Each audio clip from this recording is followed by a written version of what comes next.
各位，川普訪問中國會見了習近平之後的表態反對台獨，這個對台灣的影響是重大而深遠的啊！這幾天呢，台灣呢這個全沸騰了，島內的輿論都沸騰了，是吧？前幾天的時候，因為陰陽怪氣兒的罵小艦長、罵紀凌蓮的那位退役將領李正傑，他的鼻子還真靈，他可能嗅到了这個氣氛不對了。李正傑現在很少上中天的節目了，因為很多的大陸的網友說要抵制他，抵制中天那個背後的旺旺，所以呢，人家中天很少請他了啊。李正傑呢覺得現在应該是連夜秀紅旗，彌補自己以前的那個說的那句話的機會了。李正傑忙跳出來了，反對台獨。台獨與台海和平是水火不容的。民進黨不只是把我們台灣人民都當成青鳥、黑熊，甚至於把全部台灣的人民綁上戰爭的戰車上面。因此，我認為民進黨非常的惡劣。我認為兩岸之間現在要應該是走回9·2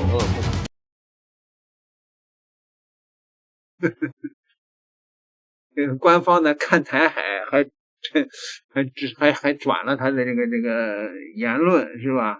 這不是在中天啊，這不在中天，這是連夜秀紅旗了吧？那中天能不能原諒他呢？啊，那首先他得求得小艦長的那個原諒嘛，對吧？啊，首先人家那個中國的粉絲們都是小艦長的粉絲呀。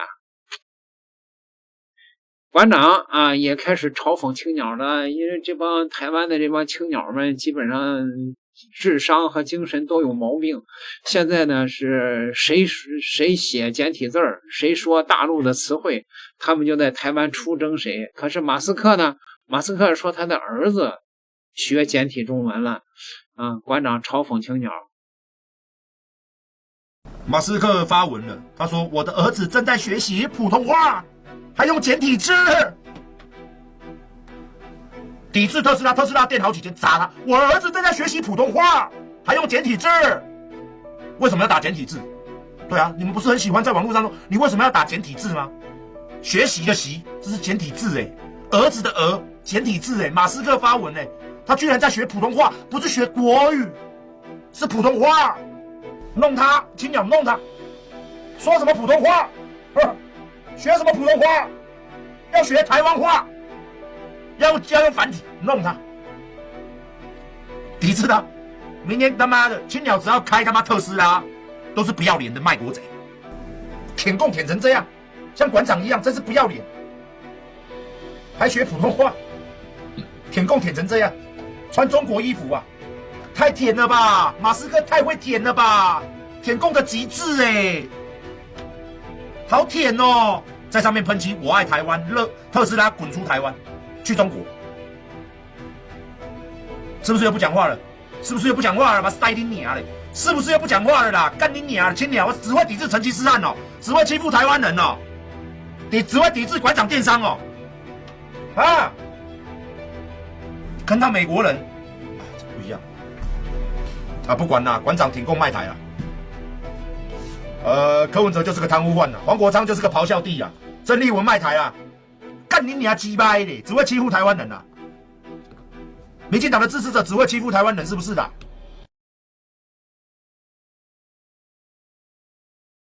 青鳥們都是神經病。關於這個川普說的那句話呀，說他會找負責處理台灣事務的人談軍售這個事兒。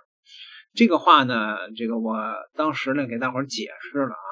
我解釋就是川普絕對不會說的是台灣的某些人，包括什麼賴清德呀、鄭麗文之流的，絕不是指那個，而是指在美國政府內部負責處理台灣事務治理的那個人。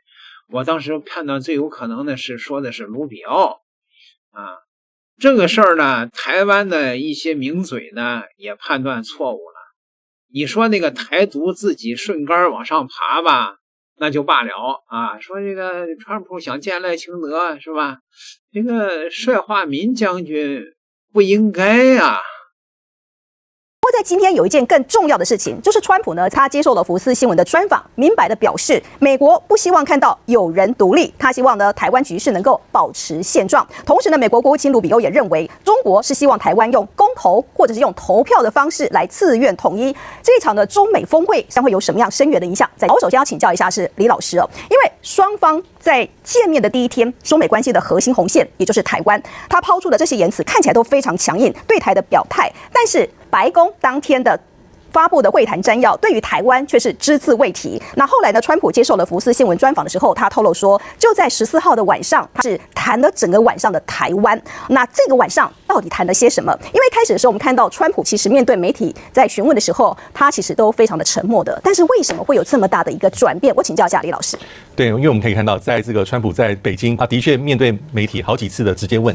最有興趣當然台灣議題，但是他都是沒有直接的回答，有點顧左右人他。那他的表態的方式是非常非常的克制，但從哪個時候開始，他開始非常公開的開始很大方的講的，就是回到空軍1號上。是這個做法，如同於去年10月底在釜山峰會結束之後，當時也是他一上空軍1號，因為記者馬上在問有沒有提台灣議題，他說沒有提。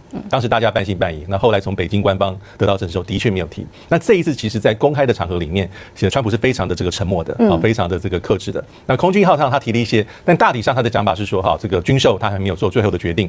那記者問說，那這個美國的政策會不會改變？他說沒有改變，美國是美國政策，但是這些都是只字片語。那比較完整的，其實要等到他回到美國之後，他馬上接受福斯新聞的專訪，這裡面他陳述的比較多，因為提到很多東西，但是記者顯然最有興趣就是台灣議題。那這裡面其實川普傳達了一些我們之前沒有聽到過的一些講法。對，好，比如說第一個是說，他不希望看到台灣獨立。他認為假設台灣是維持現狀，那他還提了一個地方是我們過去聽過的，就是說，美國距離台灣9500英里。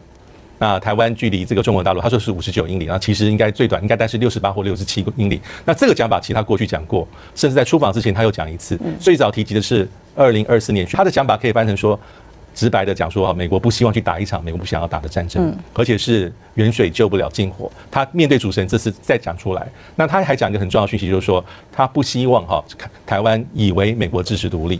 美國的支持，所以在尋求獨立的動作，意思是美國並不是無條件的支持台灣。那這一點其實在近年來我是比較少聽到美國總統講的這麼多、這麼詳盡、這麼明白、這麼的明白啊。他不是那麼 care 歷史上這些框框架架、條條這些對他的約束，而且他談到選秀議題，這也不是第一次，早在今年2月一次。那出訪之前也有一次，至少是第3次。那這個是最有趣的地方，所以我覺得這幾點我值得我們仔細去想，因為很多人就說6項保證有點是消失了，它的基礎是動搖了。你不出售武器給台灣，那川普的回應方式非常的機靈，他說我是把它視為是一個籌碼，他認為是最好的籌碼。對，把對台軍售視為是一個籌碼，這我們在過去的美國總統也不會這樣講。所以我覺得重點是因為如果是問美國官方，川普或是昨天魯比歐接受媒體專訪，他都會說。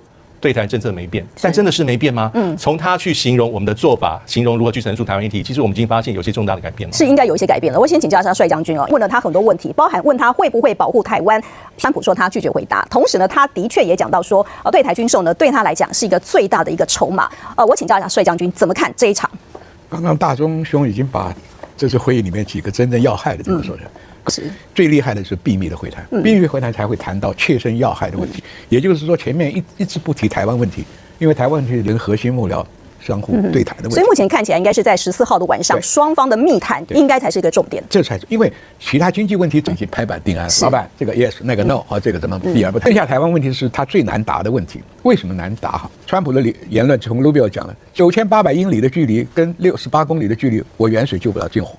這話以前就有這個跡象嘛。以前川普不是沒有講過？曾經講過。因為川普拿着鋼筆尖在桌上戳那一點，就是台灣的地位在他心目中間就是那個筆尖大小。我犯得着為你去打一仗嗎？這個以前大家都是在論述上最嚴重一件事情就是。美伊戰爭暴露出了美國實在沒有辦法常備管轄到另外一個國家，但伊朗是如此，你面對中國，你的常備管轄你能伸得出去嗎？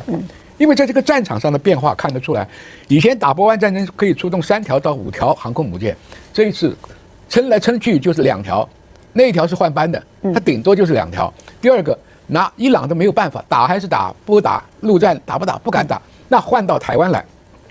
美國還有能力做台灣的保護問題嗎？所以台灣老百姓最大的迷失到了一塌糊塗，很多老百姓就沉醉在美国會保護台灣。現在美伊戰爭裡面已經很殘酷的表露出美國的能力。台灣沒有美軍駐紮吧？沒有。台灣沒有美國基地吧？我請問沙烏地、阿聯酋、沙特、巴林哪個沒有？結果是什麼？不但沒有保護到這些國家，交了保護費買了重大軍購的，不但沒有保護到，還被打得稀巴爛。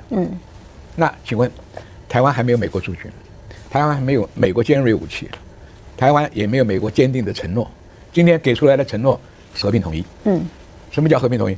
盧比歐不是講嗎？台灣是透過選舉的方式，那就是公投，你們願意嗎？那你們就和平同意和平，我就沒有意見。川普的意思我管不了那麼遠，我的實力也達不了這麼遠。那個赫格斯也講了，他的軍力不可能跟中國大陸做對抗。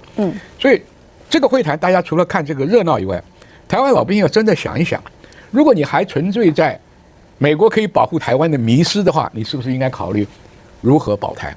我們在軍中服務40年是保台，保台以前是用軍事實力來保台，現在差了20年的軍事上的落差，你拿軍事實力保台是不可能達到的。就是和談要兩手并進，結果民進黨執政這10幾年，和的一手完全撇開，包含馬英九的9·2共識，通通給你打光，那你剩下的就是讀。那你台獨黨綱寫了這麼多年，讀了沒有？不敢讀。但是你往這邊去走，那就會引到真正的武力作戰了。武力作戰，這個時候美國已經表態，我沒有辦法支持你做台獨的這個戰爭，這已經很明白了。今天那個會上什麼疑似划船請訴，那都是假的。對台灣真正關心的就是這幾句話。你們用投票決定嗎？後面還有一句更玄妙的話，川普說軍售的問題，我要找一個認識台灣、治理台灣的人。那我心裡就浮了3個人選。因為他沒有明白講出賴清德3個字。他沒有，他講3個人。第一個最可能的是美國最了解台灣問題的人。來談商量這個軍售問題怎麼解決？因為軍售的問題是川普對中國最後的一個籌碼，還是現在軍售案裡面發價書的案，還是說我庫存品裡的庫存品？還是美國這個方面手段很多，可以降低規格，不預期交付，延遲交付，甚至於不交付，甚至於給你破銅爛鐵。這都是他以前慣用，你們一般觀眾看不到，我們在軍中知道這個問題。賴將軍，那川普口中你所認為他說管理台灣的人，第2個人選可能是誰？第2個人就是賴清德。你不是讀嗎？你到我面前來講，你讀不讀？你講明白不讀，這個問題也就解決了。第3個就是鄭麗文，對吧？但是鄭麗文的可能性最低。因為美國認為最聽話的、最甜美的是你賴清德，而且你是在出動台獨引起戰爭的主要的動力，那你的承諾就不是化解了對岸的問題嗎？所以現在呢，對於民進黨政府來說，大概只剩下一條路可以走。你的選擇只有一個選擇，只有一個選擇，只有一個選擇。你覺得帅老将軍勸賴清德回頭是岸，去找川普談談去，放棄台獨？你覺得川普能見賴清德嗎？帅老將軍這個判斷，那肯定是有誤吧？治理台灣的人，處理台灣事務的人，那一定是川普政府裡的人，而不是現在台灣的所謂的任何人。你想想，川普能見台灣的这些割据政權的任何一個人嗎？那不是跟中國政府對着幹嗎？點個訂閱，咱們下集再聊。